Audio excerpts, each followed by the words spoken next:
Okay, let's dive into this. Welcome to today's Explainer, where we're tackling one of the most high-stakes, notoriously tricky challenges in modern software engineering, managing distributed data. Seriously, if you've ever wondered how massive cloud platforms keep millions of transactions perfectly synced without crashing, well, you're absolutely in the right place. We're going to unpack the Saga pattern in microservices architecture, step by step, to make these really complex concepts crystal clear. Here's a quick look at our architectural roadmap. We're going to start with the distributed transaction crisis, then enter the Saga pattern, compare choreography versus orchestration, confront the data isolation nightmare, look at some mission-critical platform safeguards, and finally, reveal the golden rule. All right, kicking things off with Section 1, the distributed transaction crisis.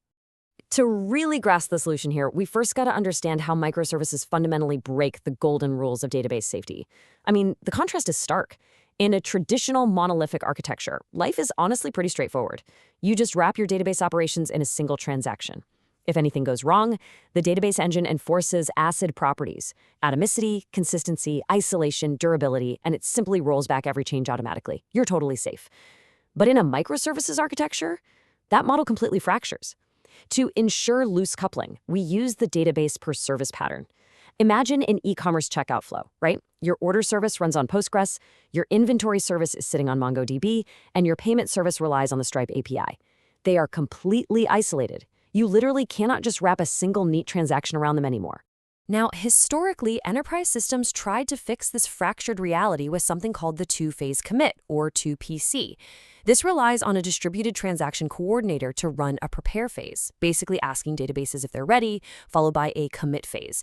And mathematically, it's elegant, but in practice, especially in modern cloud-native systems, it's a massive anti-pattern.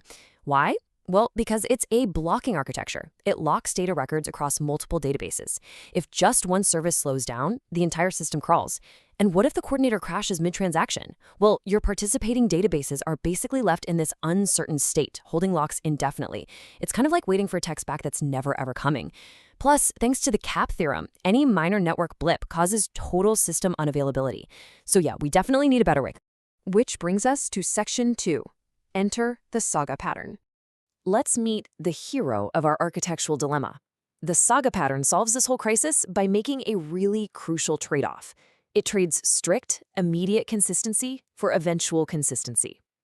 Instead of holding on to a massive, fragile global transaction, a Saga breaks the business workflow down into a sequence of distinct local transactions. Every single step updates its own local database, and, this is the crucial part, it immediately releases its locks. It then publishes an event to trigger the very next step. So the whole system is built on a promise.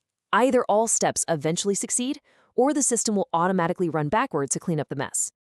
Moving right along to Section 3, Choreography versus Orchestration. Now, what's really interesting about this is that it introduces two fundamentally different philosophies you can use to coordinate a saga. First up, let's look at choreography. Think of this approach like a group of dancers. There is no central leader at all. Every service simply listens to the music, in this case, the events, and knows exactly what step to take next. On the success path, it looks like this. First, the order service creates a pending order and emits an event to a message broker. Next, the inventory service hears that, reserves the stock, and emits its own event. Then, the payment service catches that event, processes the charge, and emits a success event. Finally, the order service hears the payment is done and updates the order to success. It's a beautifully decentralized flow, right? But what if a dancer trips up? That is where the compensation path comes in. Let's say the payment service fails, maybe due to insufficient funds. It emits a payment failed event. The inventory service is actively listening for this, catches it, and immediately executes a local transaction to unreserve that stock. Simultaneously, the order service catches that exact same failure event and marks the order as canceled. The system automatically steps backwards to restore balance. No central boss needed. Now let's flip to our second approach and see how this builds into orchestration. If choreography is a group of independent dancers, orchestration is an orchestra with a conductor, a central brain, if you will. Here, the order service instantiates an orchestrator. This brain sends a direct command to the inventory, reserve stock. Inventory does it and replies. The brain then commands payment, charge the card. Payment replies. Finally, the brain commands the order service to approve the order. It explicitly directs every single state transition. And if something fails, The orchestrator just looks at its internal log and explicitly fires off undo commands to clean everything up. So which one do you actually choose? Well, let's break down the trade-offs. Choreography is highly decoupled. Services only care about events, meaning there's no single point of failure. But the cons? As your system grows, it becomes incredibly hard to visualize. You risk these nasty cyclic dependencies where service A triggers B, which triggers C, which accidentally loops all the way back to A. Not good. Orchestration, on the other hand, gives you centralized visibility. You can literally look at one diagram to understand the entire business process, which is fantastic for complex workflows. The downside, though, is the risk of creating a God service that hoards all the business logic. Plus, you've got to manage extra infrastructure, like AWS step functions or temporal, just to run the orchestrator. All right, brace yourselves for Section 4, the data isolation nightmare. This is the dark side of the Saga pattern. Remember those ACID transactions we talked about earlier? Well, Sagas are strictly ASCD. We completely lose the I, isolation. Because local transactions commit their changes to local databases immediately, other concurrent Sagas can just swoop in and read that uncommitted intermediate data. This spawns three, frankly, terrifying concurrency anomalies. First, dirty reads. Imagine Saga A updates a user's balance. Before it finishes, Saga B reads that new balance and acts on it. But wait, then Saga A fails and rolls back. Saga B just charged a customer based on a dirty, non-existent data state. Utter chaos. Then you have lost updates, where Saga B obliviously overwrites Saga A's changes, and non-repeatable reads, where a service reads a row, and by the end of its workflow, a totally separate Saga has modified that exact same row. You absolutely cannot just ignore this. You must implement architectural countermeasures. First up, semantic locks. When a service touches a record, it flags it as pending update, effectively forcing other services to wait until that flag is cleared. Second, pessimistic updates. Instead of setting an account balance to an explicit fixed value, you use absolute delta changes like plus $50 or minus $50. This way, operations can execute in any sequence without causing total database corruption. And finally, the by-value strategy. This is where you dynamically route workflows based on risk. Low-risk actions proceed normally, but high-dollar items trigger strict locks or even require manual human review. Moving to Section 5, Mission-Critical Platform Safeguards.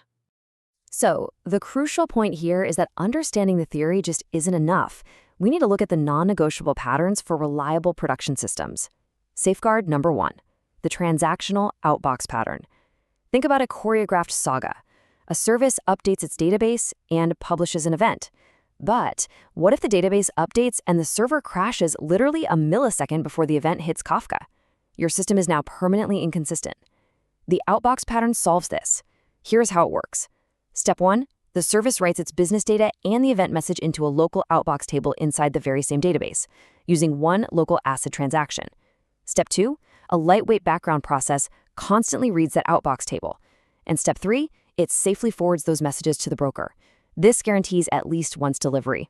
But wait, because message brokers guarantee at least once delivery, networks will inevitably drop packets, and messages will occasionally be delivered multiple times. If a payment service processes a charge request twice because of a network timeout retry, well, you just double charged your customer.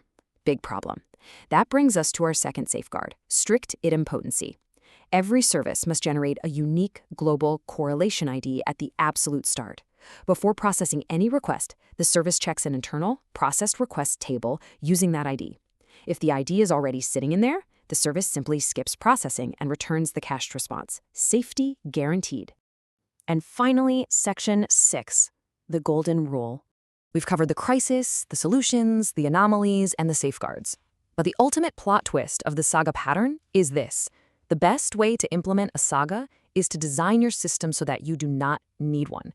And this brilliantly illustrates the reality of modern architecture. Sagas are incredibly powerful, yes, but they introduce massive operational complexity, seriously difficult distributed tracing, and severe data isolation risks. If you're reaching for a Saga, you must first ruthlessly evaluate your domain boundaries. If two microservices are constantly engaging in complex Sagas just to keep their data in sync, that is a glaring red flag.